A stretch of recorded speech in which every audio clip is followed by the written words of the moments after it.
ফয়সাল ব্রাহ্মণবাড়িয়ার সন্তান। ফয়সাল আমার একাডেমিতে আসে, সেই ছোটবেলা আসে, 2018 সালে ফয়সাল আসে। তখনকার ফয়সাল আর এখনকার ফয়সাল আমি নিজেই দেখলে হতবাক হয়ে যায় যে ফয়সাল সেই ফয়সাল আজ সারা বাংলাদেশের দায়ভার নিয়েছে। আমি চাই ফয়সালের মতো আমার সারা বাংলাদেশে, শুধু আমার ব্রাহ্মণবাড়িয়া না, আমার সারা বাংলাদেশ থেকে যেন ফয়সালের মতো আরো অনেক অনেক ফয়সাল বেরিয়ে আসে। আর বিশেষ করে আমি এক ফয়সাল দিয়ে আমি সন্তুষ্ট না। আজকে আমি আসছি কসবাতে একাডেমি লেভেলের, উইথ লেভেলের যে ছেলেগুলো আছে, বয়সভিত্তিক ছেলেগুলা, তাদেরকে নিয়ে আমার অনেক একটা স্বপ্ন আছে যেন ফয়সাল আমি প্রতি জেলায় জেলায় এবং প্রতি থানায় থানায় একটা করে ফয়সাল তৈরি করতে পারি। এই আশা নিয়ে আমি আজ কসবায় আসছি।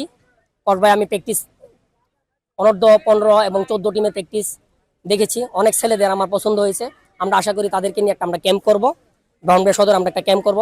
এই আশা নিয়ে আমি আজ কসবাতে আসছি। আর এখন আমাদের United football academy, Bangladesh footballer একাডেমির আন্ডারে আপনার রেজিস্ট্রেশন হয়েছে।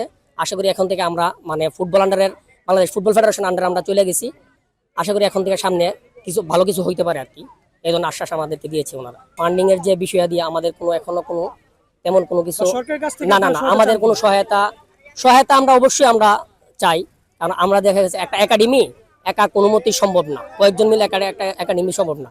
কোনো সরকারি যদি সহযোগিতা আসে তার জন্য তো আমাদের জন্য অনেক উপকার হয়। আর বিশেষ করে আমাদের যে একাডেমি, ইউনাইটেড ফুটবল একাডেমি, আমার যে senior coach Mamun Khan, Bangladesh national সাবেক গোলকিপার মামুন খান, উনি আমাদের ইউনাইটেড একাডেমির সভাপতি, কোচিং করেছেন এবং গোলকিপার আমাদের যারা আছে তাদেরকে ট্রেনিং নেয়, আমাদের ছেলেদের ট্রেনিং করা হয়। ওইখানে মামুন ভাইয়ের অনেক অবদান, এটা মানে ফালানোর মতন। আমি ফয়সালকে রেডি করেছি, আমাকে রেডি করেছে মামুন, এরকম মানে এটার কোনো ভাষা থাকে না। মামুনও অক্লান্ত পরিশ্রম করে যাচ্ছে। মামুন আসলে আজকেও আসলে মামুন এখানে আসলে কিন্তু আসতে পারে তার ফ্যামিলিগত বিষয়ে মানে আসতে পারে না। আমি ফয়সালকে বাসায় আসার পরে ফয়সাল আমাকে ঢাকা থেকে ফোন দিয়েছে যে ভাই আমি আসতেছি, বাসায় আসতেছি। আমি আচ্ছা ঠিক আছে আসো, রেস্টে থাকো।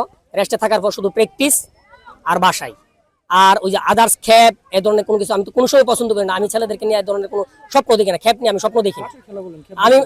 আমি মাঠের খেলা নিয়ে সেটা কোনো স্বপ্ন দেখি না। বিভিন্ন জায়গায় খেলতে যাওয়া এসে আমি ছেলেদের ন্যাশনাল খেলবো, এটা আমার স্বপ্ন। আর ফয়সাল এখন বয়স ভিত্তিক, আমি চাই যে তার মূল দলে খেলুক, মূল দলে আসবে, মূল দলে সে প্রতিনিধিত্ব করবে, এটা আমার স্বপ্ন।